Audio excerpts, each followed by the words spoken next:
Ողջույն բոլորին եւ բարի գալուստ մեր ալիք։ Այսօր ձեզ համար պատրաստել ենք Ելենա Արշակյանի «Տաքսիստը» հեռուստասերիալի հերթական,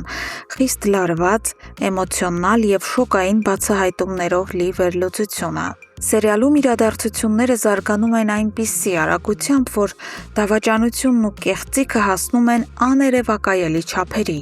Հարմար տեղավորվեք, քանի որ մենք սկսում ենք քննարկել նորագույն սերիայի ամենաթեժ դրվագները։ Սկսենք Մանեի եւ Մինասի նոր սկանդալային հարաբերություններից։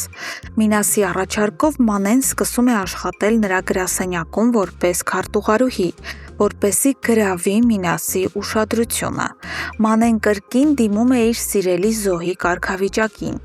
Նա հուզված ասում է, թե իրեն երբեք ոչ ոք այսքան ջերմ, հոգատար ու ուշադիր չի վերաբերվել։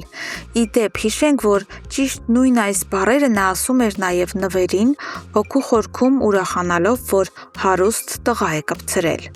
Արցունքն աչքերին Մանեն բողոքում է, որ հիմա այլևս ոչ ոք չի ցանկանա ամուսնանալ իր հետ։ Ի պատասխան այս էժանագին ներկայացման, Մինասը խնդրում է այլևս նման բաներ չասել, գրկում է նրան ու համբուրում, եւ իհարկե Մանեն չի էլ փորձում մերժել։ Այստեղ շատ ծիծաղելու ու աբսուրդ է խոսել Մանեի բարոյականության մասին։ Նշանադրված լինելով հանդերձ, նա գաղտնի հանդիպում ու քնում էր ուրիշ տղայի հետ զուտ նրա հարստության համար։ Իսկ հիմա, երբ այդ տղան դեն շպրտեց իրեն, իսկ նշանածն էլ իմացավ նրա արկածների մասին, նա հանգիստ խղճով գայթակղում է նոր տղամարդու,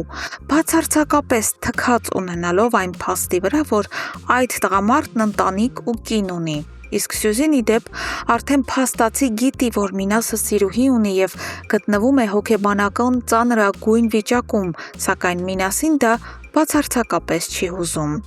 Այս ինտրիգների ֆոնին Սեդան փորձում է շտկել իր սխալներն ու վերականգնել Հարութի վստահությունը։ Նա կրկին գալիս է Հարութի տուն, հուսալով, որ այս անգամ կկարողանա խոսել նրա հետ եւ բացատրել իր լռության պատճառը։ Հարութի մայրը բացում է դուռը եւ տեսնելով Սեդային, Հարութը սառը մոտենում ու հարցնում է, թե ինչու է եկել, քանի որ չի ցանկանում շփվել նրա հետ։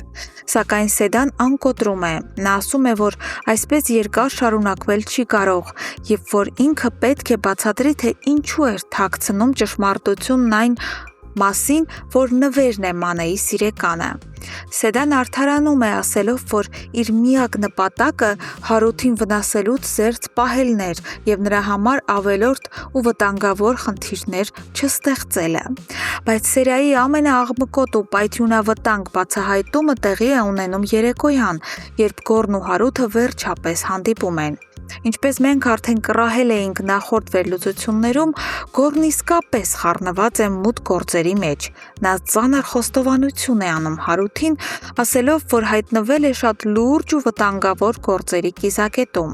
Եվ ամենասարսափելին այն է, որ Գոռն ասում է, թե ստիպված շատ վատ բան է արել, մի բան, որն ուղղակիորեն կապված է հենց Հարութի հետ։ Այս խոստովանությունը Հարութին գցում է կատարյալ շոկի մեջ։ Փաստորեն այն մարդը, ում նա համարում էր իր մտերիմ ընկերը, դավաճանել է նրան եւ անմիջական մասնակցություն ունեցել նրա գլխին եկած դժբախտություններին։ Իսկ դուք ինչ եք կարծում, սիրելի հեռուստադիտողներ։ Ինչ ստորություն է իրականում արել Գոռը Հարութի հանդեպ, եւ արդյոք նա կապ ունի Սեդայի հետ տեղի ունեցած ողբերգության հետ։ Եվ ինչպես կվարվի Սյուզին, երբ վերջնականապես պարզի, որ ամուսնու սիրուհին հենց Մանեն է։ Անպայման գրեք ձեր վերլուծություններն ու կարծիքները մեկնաբանություններում։ Ես մեծ սիրով կկարդամ դրանք։ Եվ իհարկե, չմոռանաք հավանել տեսանյութն ու բաժանորդագրվել մեր TV ալիքին, առաջիկա ամենաթեժ վերլուծությունները բաց չթողնելու համար։ Կհանդիպենք շատ շուտով։